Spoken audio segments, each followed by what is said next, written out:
podcast is now starting. All attendees are in listen-only mode. Yo, yo, yo. What's up, Hey, everyone? How we doing? We all doing good? Ranking shit? Making money? people working today? How's it going, Daryl? Daryl's at the event. You've been working on stuff since then, Daryl? What's up, Brian? We saw so many people piling in, Brian, that we had to give people a few more minutes. You know, just to be fair. Just trying to be as fair as we can. What up, Jim? Nice. What up, Jeff? Brian, you making any money lately? I know it's tough for you sometimes. Joking. Crack that ass. I had to show Brad Marco Polo you sent me, dude. Yeah, that casino can be rough sometimes, dude. Crack that ass. Yeah. You know, the secret to a casino is owning one instead of going to one. What up, Adrian? All right, there is a question up. We did have we had one at the very, very beginning, Mike. Did you see that? Our RSS directory submission still very beneficial. I'm wondering who this is because the name is amazing to me. It makes me think of the 90s. Woke up in New York City. There's a question about RSS directory submissions and if they are still beneficial. What are your thoughts, people? Do you spend time doing a lot of RSS directory submission? I don't.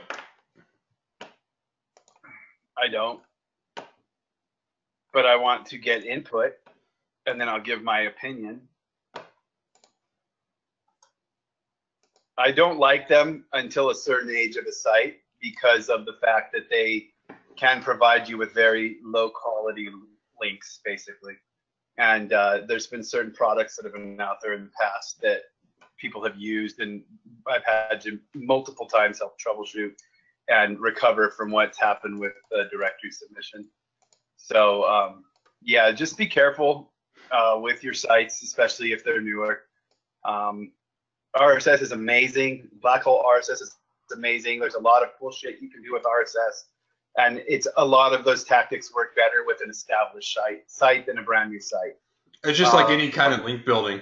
You know, step one, get the site up. Step two, establish your entity. Step three, starting, a branded campaign. Step four, power links dripped out. And of course, Brian made a point that automation, of course, is the way.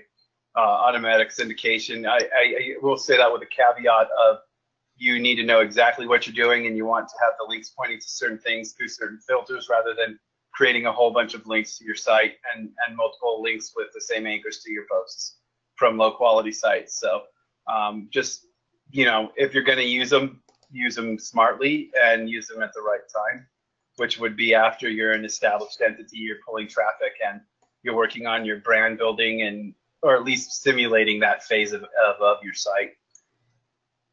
And again, we're talking about money site style doing traditional SEO.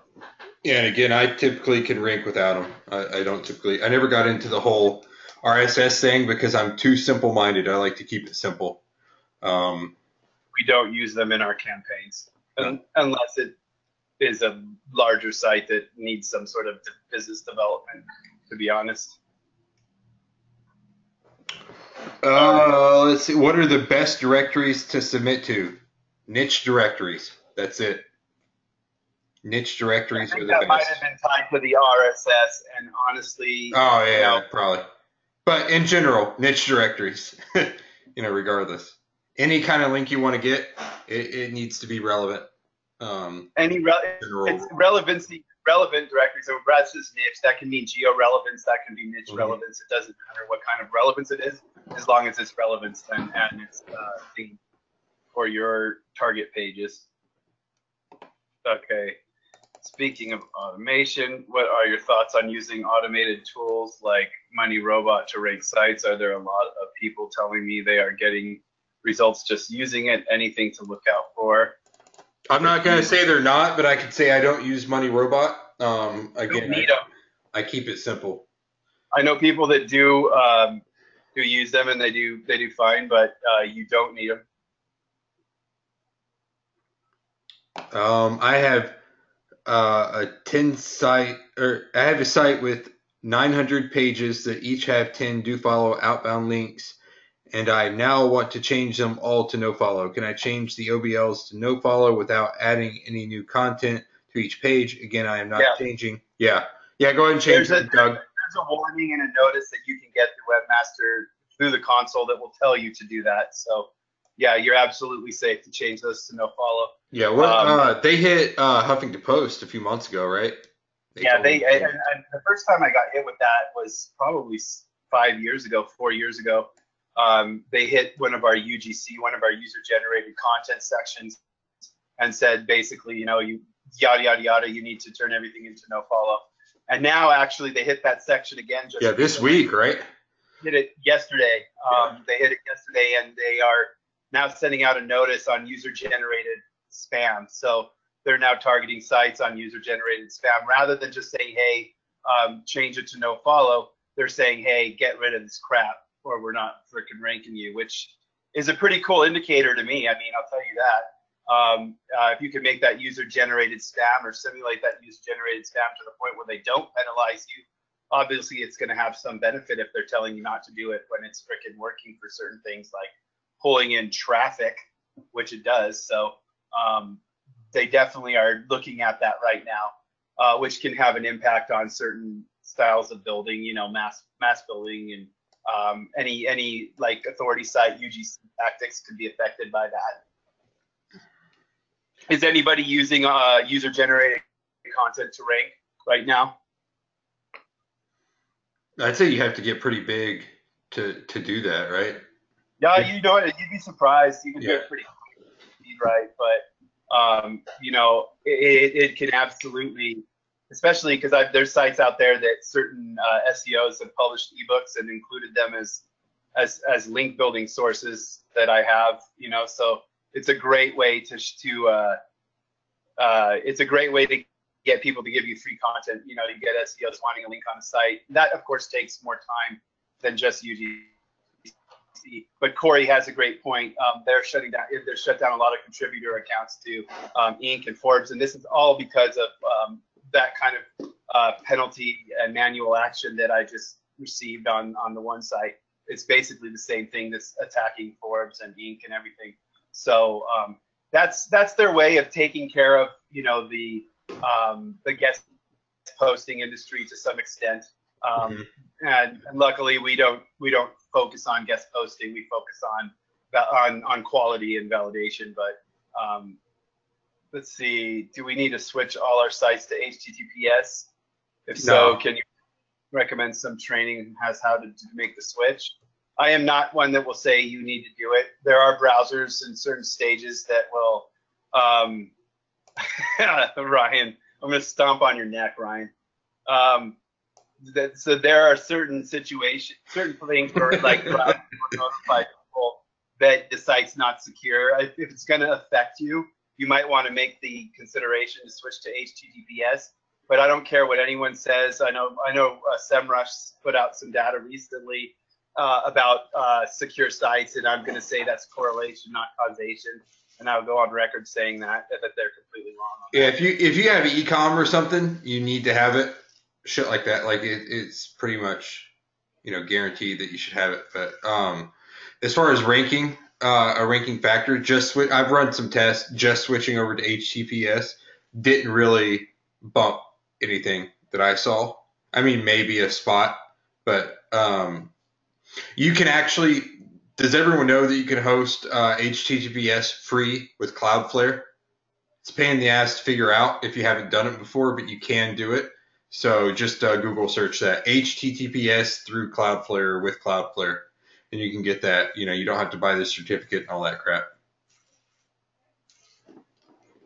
Lots of losers with HTTPS too. That's very true. You can get certs for free, like Brad just said, in other ways as well. So realistically, that's not a symbol of validation anymore, in my opinion.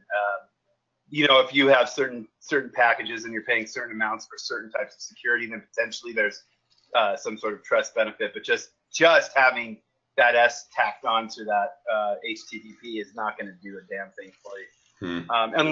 Unless you have everything, you do not have proper 301s, and there's a link profile that's built over there, and you're dampening your link juice by not having it set up correctly. Definitely need to make sure you're redirecting if you switch. That can really screw you. I've seen it happen in the past. Any tricks you want to share with powering up a drive stack? Ricky, are you using any kind of like themed PBNs? Because that's what I use to power it up. Just build a tier 2, a relevant tier 2. If you want to go cheap and easy, FCS, but be very careful with it. And always remember, you don't want to hit exact match to exact match, stuff like that. There's a comment, I would not waste a PBN on drive stack, but the thing is that you're not considering is that if the drive stack has nice related content, then that can actually enhance the PBN. So let me grab my bubble graph, Mike. Does that sound good? Everyone wants, give me a hashtag bubble graph, and I want hashtag spelt out, not just the pound sign. Hashtag space bubble graph. I haven't seen any come through, so I guess I'm just going to close this. Hang on, let me close it. There we go. There we go. Oh, there we go. All right. Let me show you how to get around that nitwit. That's Ryan's nickname, if anyone hasn't heard it. Was he told that he cannot change his password or else he is removed from the circle of trust? He knows. He knows. He'll get removed, yeah. I'm watching in multiple ways. All right. Yeah, I know. Always. I don't like that color, so we're going to go with this one and turn it green. So this is a money site. Money sites are always green. Money site, you've got your drive stack.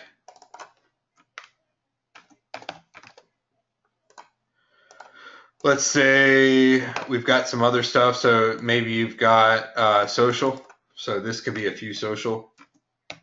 What's social?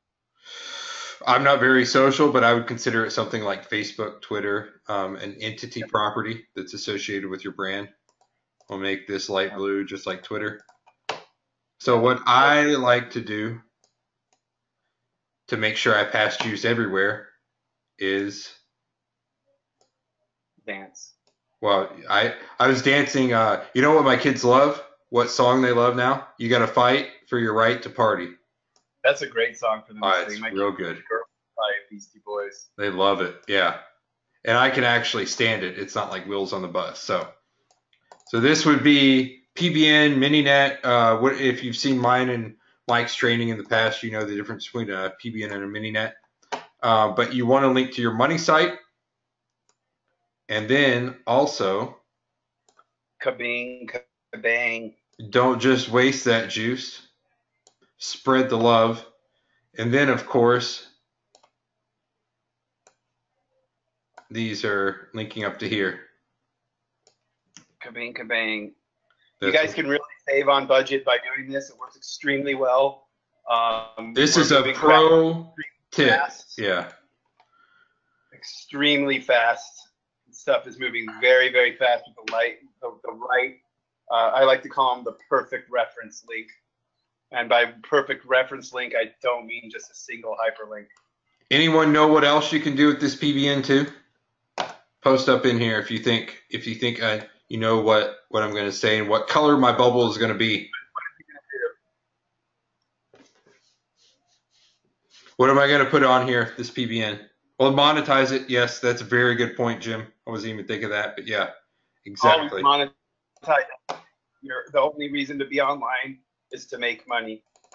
So everything you're otherwise it's just a hobby, right? It's going to be a YouTube embed and it's red. And then you could do, if you've got a Google Maps,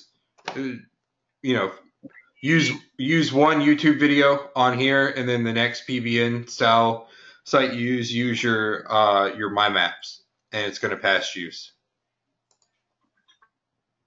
Hub it out, Sarah. Hub it out. All right, let me get back to the questions. From a separate post on the PBN.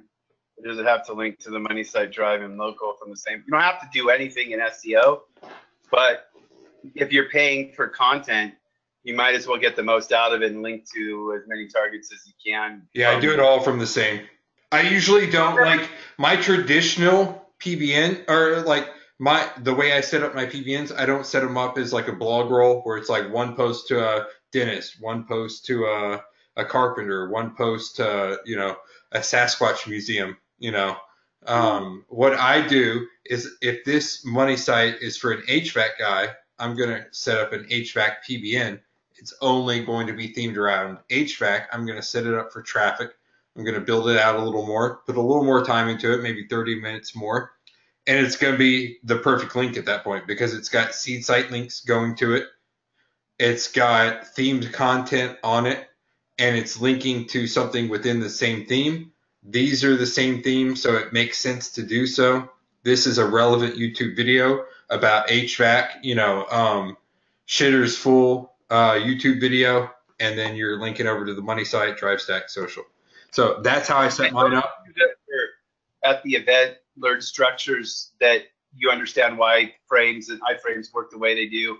At that note, Daryl, we can't go over the linking and the stuff that we talked about for the sites at the event on this webinar. If you have questions about that, feel free to PM me. Reach out. That was a paid event, and we cannot go into that out here on this webinar, unfortunately. Sorry, brother. Is there any benefit of using a Google shortener for links within our sites with anchor text instead of straight URL? What do you think, Mike? I'm sorry, where was it? Let's so I can read it again. 814. 814. Is there a benefit for using Google shortener for links within our sites with anchor text instead of straight URL? Realistically, Google's going to see what you're doing no matter what you're doing, to be honest with you. But not necessarily. I wouldn't say. Well, I will say that if you're pushing your anchor text into your redirects as a general freaking concept, you are going to be powering that redirect with more of the correct relevant juice than if you're just doing straight URL, depending on the URL structure. If you're doing it the way we do it, your URL structure is going to be building relevancy as anchor anyway. So it really depends on what that structure is. If it's not the keyword entity, then using anchor text is a go ahead. If that URL is the keyword entity, then you're getting that in there anyways. And you can shove more relevancy into those with var keys and using question mark in your URL and adding keywords if you really want to shove more relevancy into those redirects. Ryan says, I just hang online because I don't have any real friends. We know that, Ryan, but that's more of a statement, not a question. I thought I was your real friend, dude. Obviously, you're wrong. He just acts like it when you're at the events, so you'll buy him drinks because he looks pretty. Can you, okay, let's see.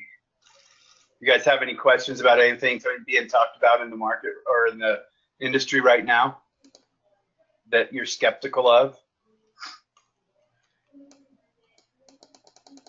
Yeah, post up your question. Anyone got a site?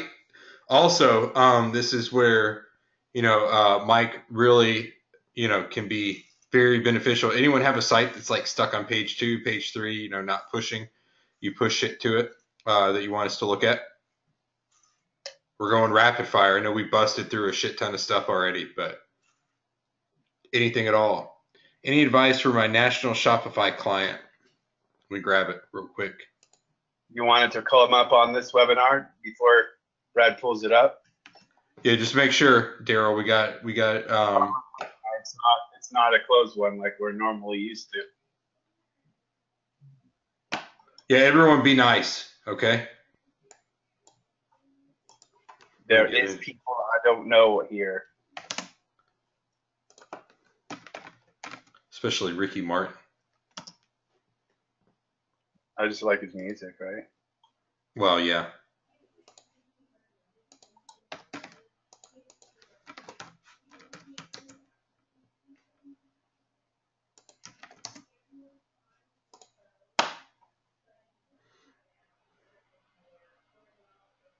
All right, let's see what we got here. What are you trying to rank for, Daryl? Dental guard? It's national? Gotcha. Cool. Grind guards. That's what Mike's nickname was in college. Exactly. Not I sure didn't go why. to college though, I know. because I didn't go. I was going to say you didn't need to. That was my nickname in basic training. Yeah. Where are you ranking Grind for guard. your main keyword, Daryl, and how long you've been working on it? Real quick, Justin. Yeah, we have tested it. There's a huge difference between them.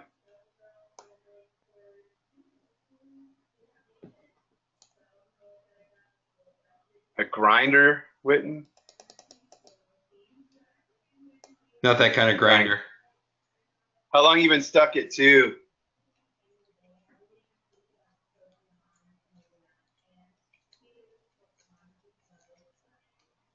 About 3 months. What have you been doing in the last 3 months?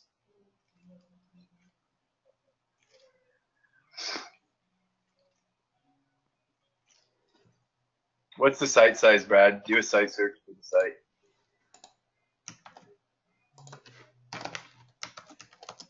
Ba-da-ba-da-bum. 56. Not tiny, but it could be larger for a. And none of that stuff is moving you.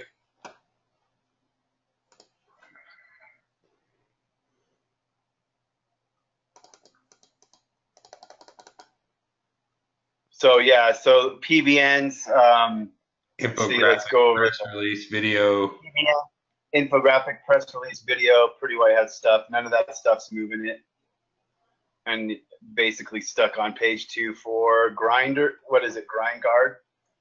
Do a search for grind guard. No, just tack on grind guard on top. No, same tab. Just do a space after the domain and tack on grind guard.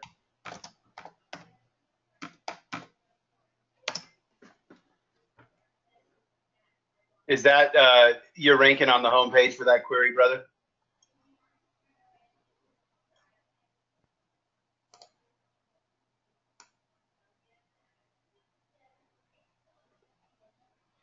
Are you running traffic through 2020? Right.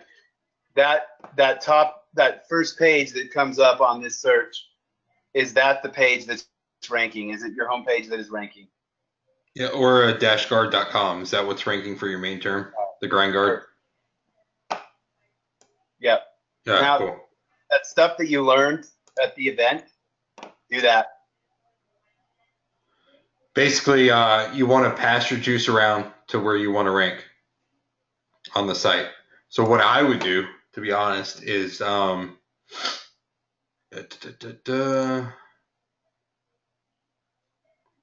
use this page, Best Buy links, find some pretty good fucking relevant content that has juice to it, and link back to whatever page. If it were an internal page, I'd link to an internal page. If it's a home page, I want to link back to the home page. You want to best utilize the juice that you have, if that makes sense. Yeah, you can compound everything. I mean, we went over it, and you can PM me about it. Feel free to go. There's a question. Hi guys, bought a domain a couple years ago to use as a PBN. Last night, the IT of that company contacted me to see if he would sell it. He's trying to sort out a mess the former IT left. So I need to get at least $110 from what I've spent, because that's been the cost. Any idea what I should ask for it? Thanks. I have no idea how to check the metrics now. If I have a domain and it's a mom and pop shop, I'll give it to them for the cost I've spent on it. In some cases, I'll just give it to them back. If they're not a mom and pop shop, then I would look for profit off of them. If they're a corporation, if they're a larger corporation, I would look for profit. I'm not quite as nice. I say, what are you willing to pay for it? Yeah. If I'm using it, I don't reply at all. Well, yeah, if I'm using it, that's a different story completely. If I'm using it, it really depends what it's being used for, and if it's providing revenue or not, or if it's a keystone in a project. Yeah. But I would really look at it like a situation with, are they a small company that's hurting? Are they a large company that has a budget.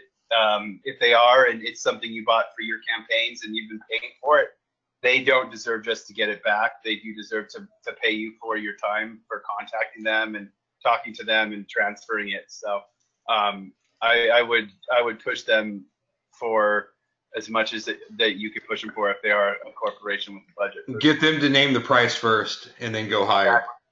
Exactly what Brad said is, what is it worth to you, basically? But I would say, like for me, I know it's different. Brad does it a little bit differently, but I will, if it's a smaller shop, go for just cost or just give it back to them. If it's a business that dropped their domain or something like that, I won't hold on to it because I'm nicer than Brad. Mm-hmm. Yes.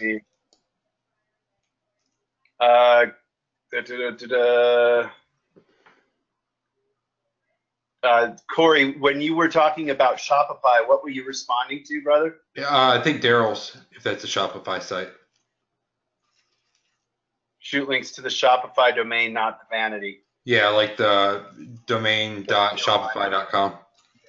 You can leverage that 301 with some pretty good techniques to power everything up. Kangaroo self-storage. Let me take a look. I have a site that isn't moving off the middle of page 2. Lots of relevant themed PBNs. Guest posts, still not moving much. Site is Absolute Self-Storage, CO UK. Trying to rank for storage, but competitor is blah, blah, blah, blah, blah. When you are in the middle of page 1, you're starting to get into metric land, realistically. Page 2, stuck on page 2 to me is definitely a different beast than stuck on page 1. But I do always start with internal optimization when it comes to stuck, essentially. Yeah. Leverage what's already there for you. You want to go with the ranking page? You want to go out and find your most relevant pages based on, on the site, hopefully with juice. So, is that how you spell relevant? No. And just do the one structure, not the one from the event. No, we're just going to link. Yeah.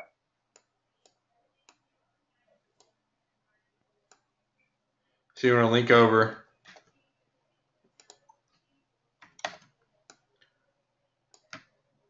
And this helps in more than one way. What this is going to do, if you add pages, it's going to add more relevant content. And, white hat tradition. What does this allow you to do now? Do you see what's happening to the site structure now? What can you do now that you have these internal? What do you have more targets for? I was going to get to that. No, I'm making them think.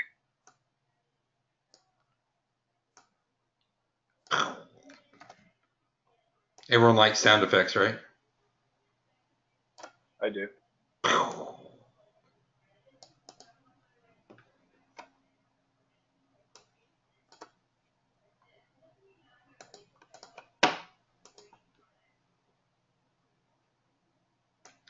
Guys, a lot of the time, this is enough to push. Seriously. Yes, it is. This is enough to take sites from 100,000 a year to 1 million plus a year. Rob got it. More targets for links. What happens when you can hit more targets on the site? Your domain weight goes up quicker, right? So what I do is I'll come in here and I'll hit each one of these targets with some links.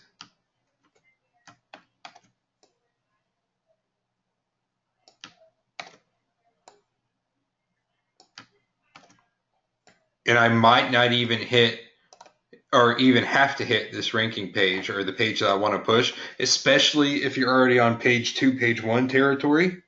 You probably already have links going to it most of the time, unless it's just a simple keyword. and you don't need to hit it directly. You need to hit the internal stuff, and you're going to want to push the domain weight up. And the best way to do that is by hitting, adding the relevant content, linking it up, and then hitting it with some links. Does that Remember, make? I will never say that sites don't need links to rank, because all sites need links to rank. And I say that because there's social, there's internal pages that link to each other, but the page doesn't necessarily need links to rank.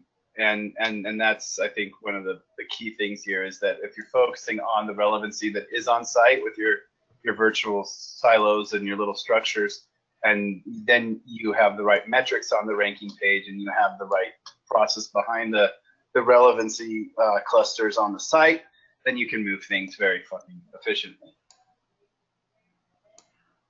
Those you can use. I would always use the best quality. There's a question about, would those links be PBN only or Web 2.0? I will always use the best quality I can get.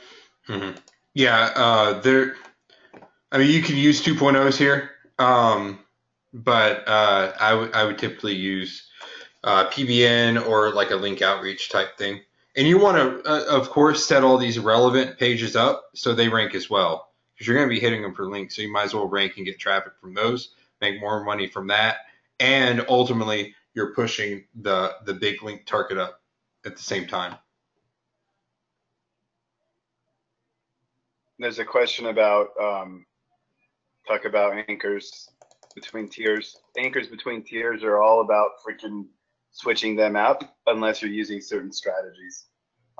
So just as a general rule for the general public, if you're confused, use market level. If you're worried about it, use market level or branded or whatnot. Mm-hmm. And then that's going to be the default answer.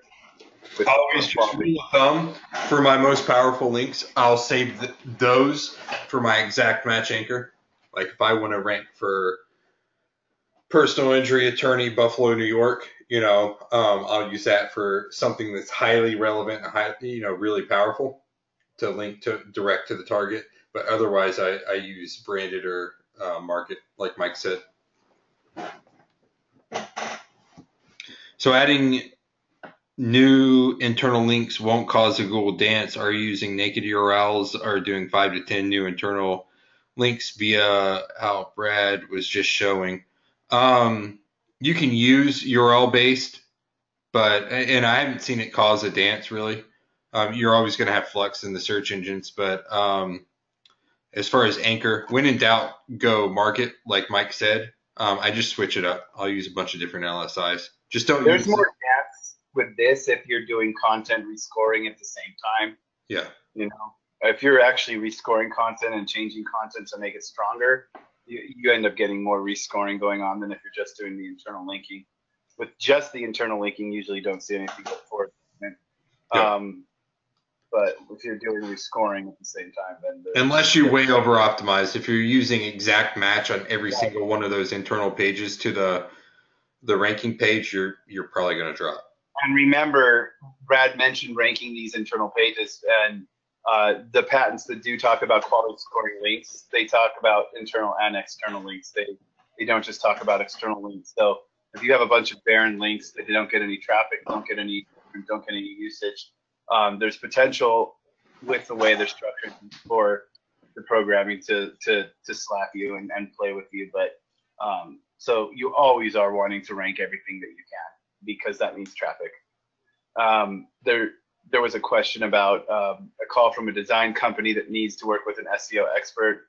They want me to be at a sales meeting to close deals. So what would you recommend as far as payment partnership goes, besides my SEO fee? Don't give them more than 25% of the return. And that's high, in my opinion, for just it depends on how hands-on, how hands-off they are. If they're closing the deals and then they just send them over to you, or you just do the SEO, maybe 30%. If they're just referring them over to you and then you take the client 100%, that's typically 10%. If they're handling the client 100%, you never have to talk to them, and it's a complete 50-50 partnership, then you might do 50-50. But it just depends on their involvement is usually how I base it. We have ranges between 10 to 50% with Yeah, those kind of joint ventures. exactly. But that's awesome that you've got that opportunity too. So and and that type of opportunity, if you do well the first one, then they're gonna like it's easy money for them because they don't really have to do much. Just sell it, send it over. It's going to be a repeat customer at that point. They just keep stacking them up. So that's awesome. What are you guys finding for the best source of fake social signals? Mike, do you use fake social signals? No, not unless I'm doing YouTube. Yeah. I don't really do them, so I don't really buy them. I mean, if it's a money site, I'll just grab real social signals. Like I'll do a Facebook ads campaign or something like that, and do that through a shortener. So you make sure Google sees it, which they're more than likely going to see it anyway, but you're going to get that traffic anyway. Just run a small Facebook ad campaign is what I would do if it were me, because I've got that monetized and I want to get more relevant visitors to it anyway.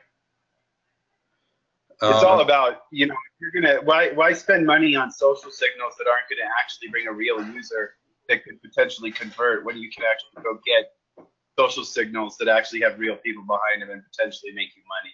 I mean, it really has to be about making money, and the benefit from social signals that are fake is not big enough for me to spend money on it. Not anymore, for sure. You just don't need them to rank. If you're going for fake, because when you go for certain link types, you end up pulling in these signals anyways. So. Yeah, to be honest, I would if I'm going to go that route, I would prefer to build up an asset as in a Facebook fan page or something, and get like just shove likes into that, like a madman, just do like a like campaign for your page, a real like campaign. And then get into more advanced tactics of using Messenger to actually get instant inboxing and use those to manipulate your on-page metrics and your traffic metrics, and then you're using real people to hit the engagement algorithms rather than things like crowd search that are different than real people browsing. Yeah, and that's not even social. Well, I guess you can do social signals through crowd search, but I guess I would call referral traffic from social to social signal is what I'm getting at. Yeah. And if you're getting decent usage from that kind of thing, then you're definitely going to see enhancement in your ranking for that. So. Yep. It's about a 3% like click through rate for every post on your fan page. So just do that math. If you got 1,000 people, how many is that? Like 30 people? Each or 90 people. So just like push it up to 10,000 people on your fan page, and you can get a decent amount of traffic on demand at that point. And with the right tactics, you can keep that super cheap and really get the benefit out of it. The stuff we've been playing with and testing with driving people from cheaply built fan pages and things like that to sites. It's very cost effective in my opinion. So. And it's long term. You don't have to pay for people multiple times. It's asset building at that point. Exactly. You actually are owning an asset at that point rather than continually paying for visits. And we've all got real businesses, whether people want to believe it or not. A lot of people don't look at this as a real business, but it is. They just don't want to believe it because it's huge margins. I love this industry, but a lot of people don't treat it like a real business. But if you step back for a minute and look at it as a true cash generating asset building business, then you should always try to build and control your assets that you build. There's questions about crowd search being okay to use. Within the last 6-8 months, I have seen sites rank really with the right methodology with crowd search, but it really comes down to the right methodology when it comes to that. There's definitely better ways to do it, in my opinion. It's not a horrible service at all. I've definitely used it. I've definitely got an account. But yeah, you have to. It's like any other tool. You have to know how to use it. And you can find out how to use it through patents If you're in the mastermind, you know which patents I'm talking about. So, um, any tips on how to land a few low-paying clients to get the ball rolling? The biggest challenge I have is geographic location, with low population requiring most service-based businesses to cover more than just their city where their What GMV time per was that question? at 6 or 8:40 for you. 8:40. Okay, we skipped some, but we'll go back. Let's see, Rob. Rob, where do you live?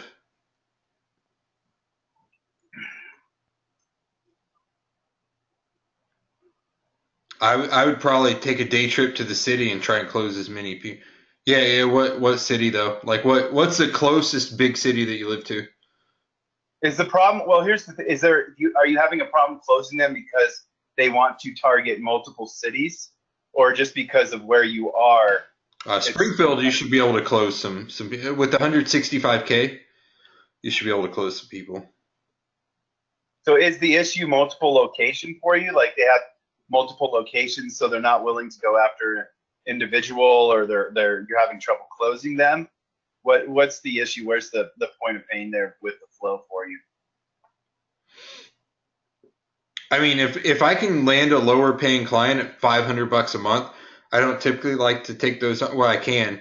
My minimum, if we just put them in the system and it runs, is typically 750. But if I'm taking a 500 a month client, I can target multiple locations, just build out multiple city pages, hit a few links, throughout the site, and it pushes for all the small ones and say, we'll see if we get the big ones, but it's all good. You're only paying me 500, so what are you out? Yeah, Um, more. So he says more about small businesses not having budgets to tackle what needs to be done to rank for several Sure. run. That comes down to having the right process and the Yeah. right system in place to be able to do it for them on their budget. Yeah. And that is a big thing, is making sure you have the right processes in place to do it on their budgets. Because it's like I tell people in my location, I tell the small business owners, if an SEO contacts you, tell them to kick rock. You don't need an SEO out here. It's just not needed, right? So, but you get a little bit bigger than me, SEO is needed, but they're not going to spend more than $500, $700 a month, because they're making 4,000 in return. They're not making much, so you're going to have a process to actually fulfill for them that doesn't make you have to bill them outside of their comfort zone, essentially. Here's my thing about sales, and you just said the word comfort zone. A lot of times you do have to go out of your comfort zone. I don't know where your comfort zone is, Rob, but a lot of times you just have to pick up the phone. You have to make these contacts. Say, hey, we can get more, traffic and leads to your business. Does that sound good? And then they're like, yeah, I guess. All right, cool. What are you doing? Or when can we meet? When you want to meet up? If there's a local Starbucks, coffee shop, whatever. Exactly, Daryl. Have you used that one yet? Sound fair enough? But the comfort level I was talking about, I'm talking about straight up. No, I know. Yeah. Return versus what they can spend, and realistically, a small business cannot spend more than, and you shouldn't be taking more than they can spend, to be honest with you, Yeah. because small business, It's not going to be long term either.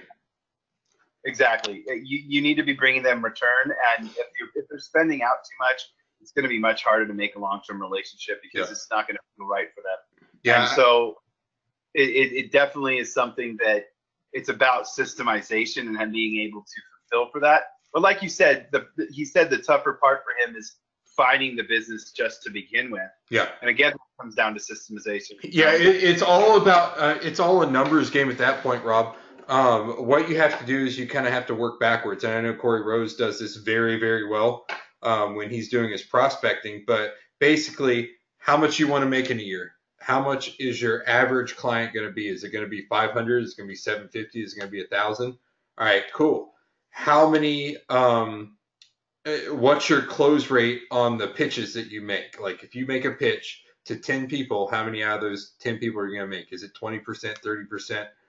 Once you know that, how many calls do I have to make to schedule this amount of pitches, right?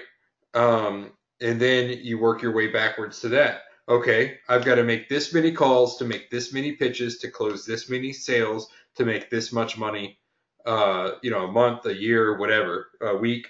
So Third math. then at that point, you have to go back and you're like, all right, you do it on an annual basis, break that out by 12 or 52, depending on if you're doing it a month or a week.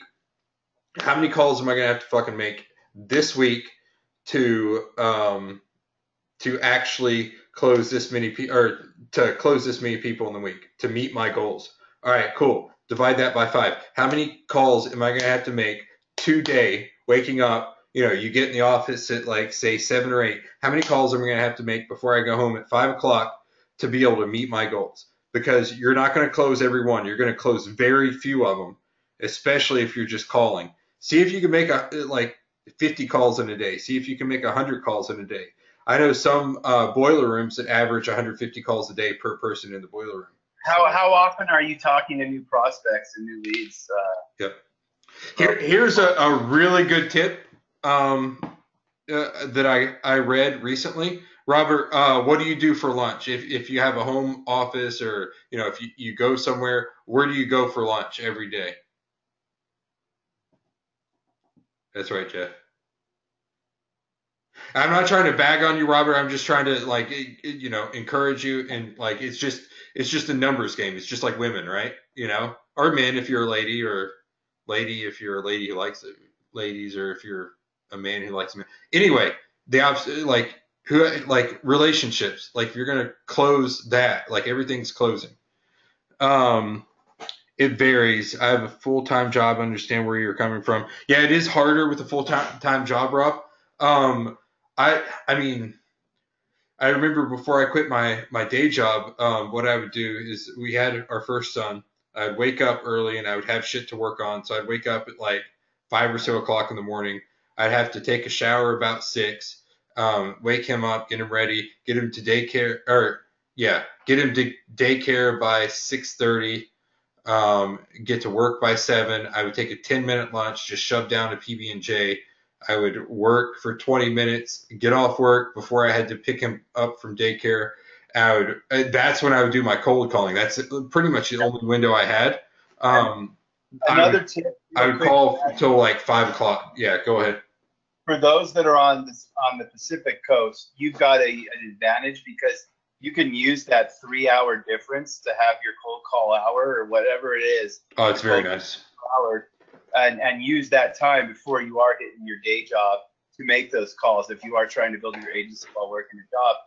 And honestly, if you're not willing to do that, then I'm not talking to anyone directly here at all. I'm just saying if you're not willing to take that time in general to build up your own agency, then it's probably not the right thing for you because you're not serious about it. You really do need to be talking to people to be able to close them. So use that freaking 3-hour window you have on the Pacific Coast to freaking contact businesses that are on the freaking East Coast and sell those businesses because you've got that time ahead, that bonus that they don't have on the East Coast, Also come into everything with confidence. Like no one was more fucking scared than me in the very beginning, very beginning, on it, like midway through my SEO internet marketing career. I would pick up a phone. I'm like, I'm going to make, 10 cold calls today. I'm like, do. And I'd pick up the phone and I'm cool, calm, and collected until I dial that number. When it's ringing, I could feel my heartbeat, like do, like just fucking nervous as shit. You've got to get through those, get used to it. And then, the more calls you make, the less nervous you get. Exactly, yeah. Justin. No, that's pretty normal. I worked in a boiler as a kid and shit, and it was terrifying when I started, Yeah, it sucks. It fucking sucks. But if you never get over that and never just power through it, you're never going to get through it. So you just got to do that and not give two shits about it. Be like, well, I just got kicked in the ass again. Thank you. May I have another? And then you don't even put down the phone and you just hit redial, Or, another point is you don't have to be a one-man gang. You can find somebody that loves that kind of thing that would love to make money off of your SEO skills and have them doing it for you. So that's how you go 0 to 30 grand a month with an agency in 3 months.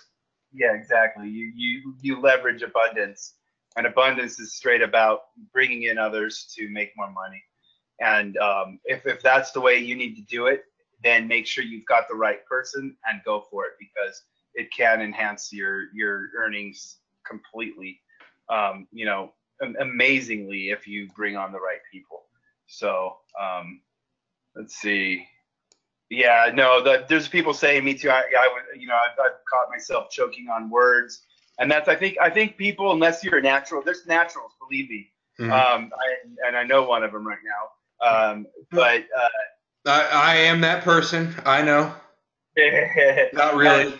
but for most of us, it's not always the easiest thing when we start out calling someone to try to freaking convince them that they really do need it. And I think the biggest thing there is the confidence and building the Yep. confidence for yourself and knowing that they need your product because you're going to make them money, and knowing that that's going to lead to your revenue as well. So Here's how I look at it. If you're halfway decent at SEO and you can actually make them more money, make them more, have more leads coming in, it's a disservice for you not to get good at sales, because they fucking need that. All these small businesses need that, whether it's a good economy, especially in a bad economy, they fucking need it. Like they need those leads coming in. Um, we've seen certain industries virtually wiped out. We've had guys that had $500,000 budgets call us almost in tears, grown ass men almost in tears, because Google just did something to wipe out, AdWords in their industry, or just because Google there's a doesn't couple care. like that recently Yeah. where people are freaking dying right now. There's a lot of opportunity when you keep your eyes open, and but it really does. It comes down to you're better off. These businesses are better off with you. Those of you on these calls that care enough to jump on and shoot the shit with Brad and I my dumb ass, and try to learn something from us or whatever, because you care more than the people that have a freaking boiler room that just want to get people on the phone, grab a small business, close them, and then fuck them for 6 months and then let them go. So they should be with you rather than these other freaking people. So it's definitely a duty almost to get better at sales so that you can get the right services to the right businesses so they can be successful, because they don't be with certain people and they shouldn't be with certain types of firms. Yep. And they don't need to go with the cheapest one too. But circling back around to, I used to catch myself choking on my words. The one word, I think 7 letters, if I'm adding that up correctly, what you need to do to fix that problem. Anyone know what it is? What one word? Yeah. 6 letters. Sorry. One word, 6 letters. What is it? Anyone know it? Corey should know it. Starts with an S. Script. Silence. Yeah, that's it. Silence. S-I-L-E-N. I No, remember catching scream. Yeah, scream. No, script. You need to have a script. You need to know what you're going to say. You need to have rebuttals in your head. They're going to say, "Let me think about it." I'm talking to 3 other SEO agencies. I'm doing this. I'm doing that. My wife might not let me. Shit like that. You need to have those rebuttals in place, and you need to be ready for those. You need to talk to the fucking wall for 2 hours practicing every day if you can. Was your wife hesitant when you started your business? Oh, really? Yeah. Of course she's going to be hesitant now. Yeah. There's a rebuttal for absolutely everything, and you should be noting those rebuttals as you do call and you do talk to people, whether it's face to face, on the phone. Note what you get and come up with the right line. Yeah, Not Grant, line, we're but the we're right always we're always updating our scripts, Grant. So I mean, it's not new or old. It's just evolving. Darwinism scripts.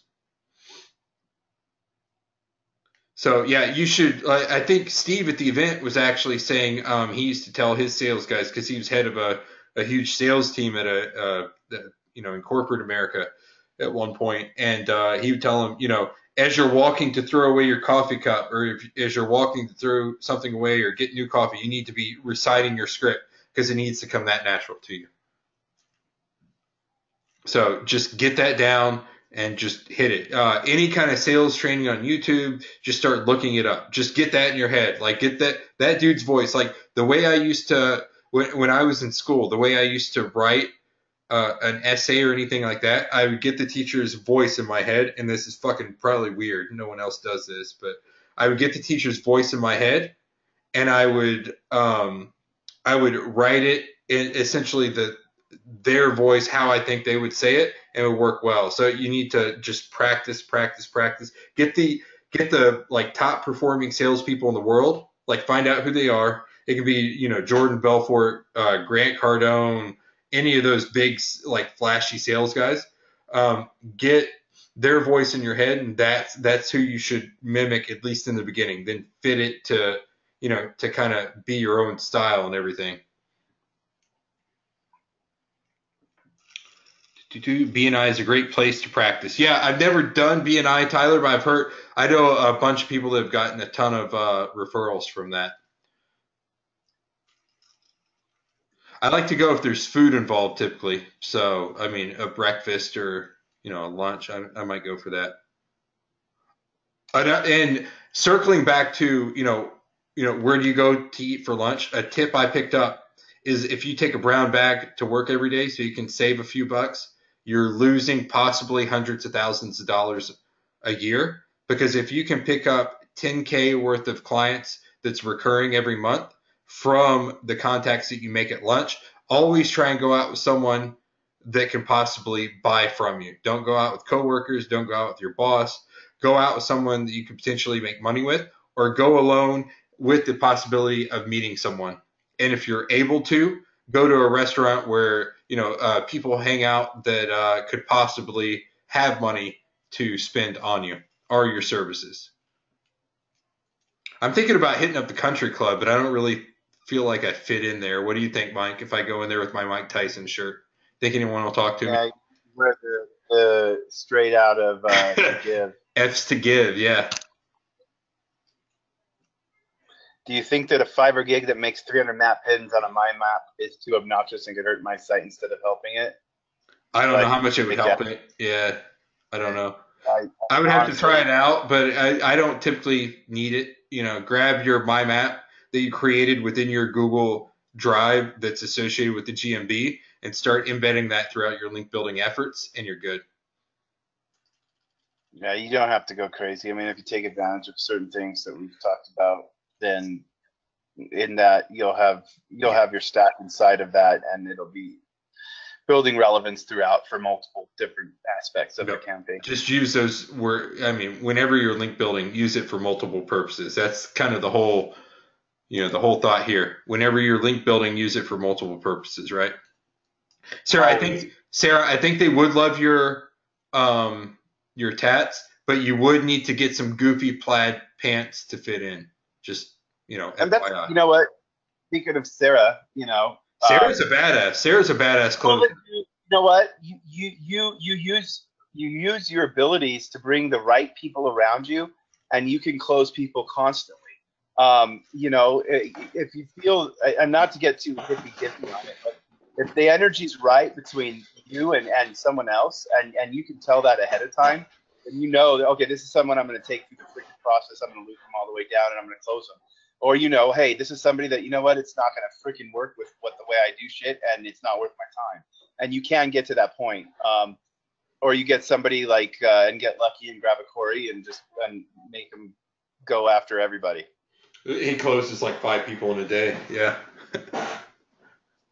Are you guys still doing any affiliate? I do some affiliate, Jim, but what our ultimate goal is to be the affiliate manager. So yeah. We try to do more of partnerships with the actual. We want to do direct deals, which is essentially the same as affiliate, but you're going straight to the source, so you're getting a higher margin, and they can close better. Like the thing I don't like about a bunch of these affiliate things, like you put their affiliate number on there, you put their affiliate form on there, they can't close worth a shit. They're hiring the cheapest person with no training off the street, and they put them in this room to answer calls, and it's the shittiest salesperson you've ever heard, and you've got to get fucking lucky if they can close. And that's not the type of person I want to put my faith, time, effort, and money into to hope that they close. So that's my kind of outlook on affiliate. For us, for me, it's more about getting a relationship with a company and taking over that whole affiliate process and having my percentage and then being able to bring my percentage to people that I know with the downline and letting everybody do it. And those are the types of opportunities that we look for right now, just because they pay everybody more that's involved in the whole process, rather than being on a program that is out there to everybody in the world. I much prefer a program that is only open to 10, 15, 20 people. Yeah, if you think about like ring partner, how many cuts are in that? Like by the time it gets to the ultimate, like the end seller, if you're offering walk-in bathtubs, like how many cuts are in between there? How many middlemen are in between there? You're losing money. Like each time you transfer, you're losing energy, right? It's just like heat. Each time you transfer, you lose a little bit of energy. You're losing a little bit of money each hop. So in that case, why wouldn't you want to get as close to the energy source as possible? You know. Yeah, I won't disparage anybody in public whatsoever, but I understand, Tyler. If I set up a local GMB snow business on my home IP, can I set up a second GMB lawn care business on the same home IP? Lawn care would be a subdomain on my snow site, but not sure how to do lawn GMB, IP, etc. So I don't. Different address or no? Why are you not setting up on different URLs? Is there a reason? Is it the same company or what? I wouldn't use a subdomain. I'd use a subfolder if it's the same company, personally. How would you set up that GMB though, Mike? If it's the same address though, they don't have. I guess if it's different industry, they're separate. They are separate businesses, so they're not going to filter the same way as if they are the same businesses. But you're basically talking about lead gen, and I would use subfolders, but I myself would not be using the same domain for both of them. Yeah. There's just no reason to. I can use the same processes to build up the DA of both of them and have both. I wouldn't worry too much about the IP issue, Kevin, as long as you're not doing it like day in and day out and setting up like a few hundred or anything. You should be okay. 1 or 2 is fine. If you're editing all day, every day, you're going to need to take care of your switching and stuff. But if it's just 2, you really shouldn't have to worry about it. If that makes sense. Damn, that hour flew by, dude. Yeah, it did. No, it really did. Yeah. We got realistically, you're not.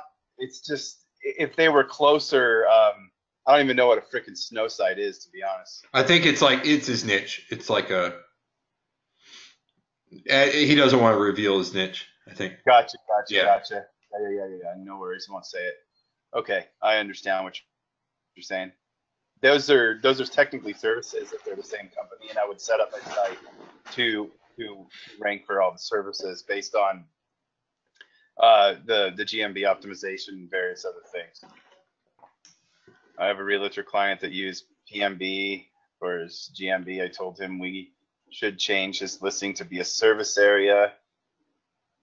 Will this hurt his snack pack rankings?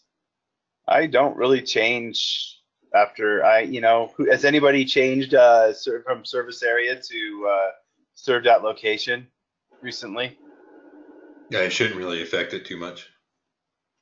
I wouldn't think it would, and the last time I did it, it's been a long time. It didn't hurt anything, but it hasn't been close enough to today to say I can be confident one way or the other. Has anybody done it after going up in ranking? Has anybody switched from service area to location or vice versa? Did it hurt you?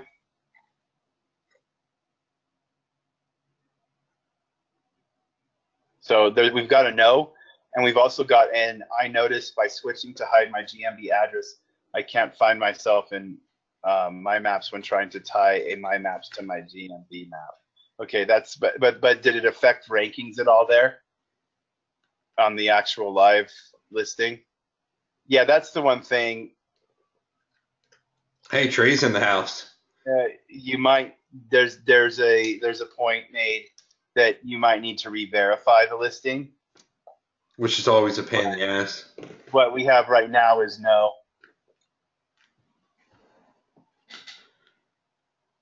Yeah, so someone did it to get the map pin actually. So you're looking pretty safe as long as you can re-verify. Then I wouldn't worry too much about doing it at this point. From the people that are responding, they're people I trust. So I would say go for it. Any other questions? Covered a lot. We've gone through them quick. It's been rapid fire, but we want to get to all of them. I don't want anyone leaving with hard feelings saying he or she didn't answer my question.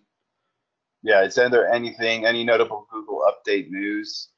I haven't seen any of my stuff drop, Daryl. If you stick to what we've been teaching, you should be pretty solid, dude. Boxers or briefs. Depends on whether I'm going on a jog or not, Doug. If no jog, boxers to let them breathe. If jog, brief to keep them in place. Yeah, Carrie, there's a recording, so there will be there will be a replay in the NFG area. Yeah, I'll throw it on the site and send out an email to everyone tomorrow. It'll be live. Guys, I hope it helps. Thanks for hanging out with us on Thursday night. I know you guys can be doing other crap. Thirsty Thursday. I'm drinking on the couch or I'm drinking in front of a computer. It doesn't matter to me. Exactly. And we'll end up doing it again here. Probably pretty. Would everyone enjoy a webinar with Steve on there? Again, I know a bunch of people loved when he was on during the Takeover series. I got a bunch of no's, so we better tell Steve's ass at home. All right, we'll bring Steve on for some Q&A. Yeah, that could be maybe the December Christmas present. We'll try and do this again. Throwing Corey under the bus too. Would people like some sales stuff? Would you guys like a webinar on sales funnels and sales and agency automation? Because once you get the agency automated, you can fucking focus on sales. We can't do them both at the same time. No, of course not. Yeah. But yeah, okay. Everyone wants both of them. So, all right, cool. Again, thanks a lot for supporting and coming out, and I hope it does help. Tyler, ping me if you need to, because it's not tough. No, don't ping him, Tyler. I don't want you having access to his information. But yeah, no, you guys have a great night. I'm gonna go watch Penelope with my kids. Oh, that sounds delightful. And I'm gonna try and start strong arming Steve into a Christmas present December webinar, if that sounds good to everyone. Yeah, I would like to hear from him. Awesome. He blew my mind today. Well, yeah, the shit that he covered with us today was pretty sweet. All right, everyone. It's been a pleasure. Have a great one, and we'll get this replay posted as soon as we can. Peace out. Later.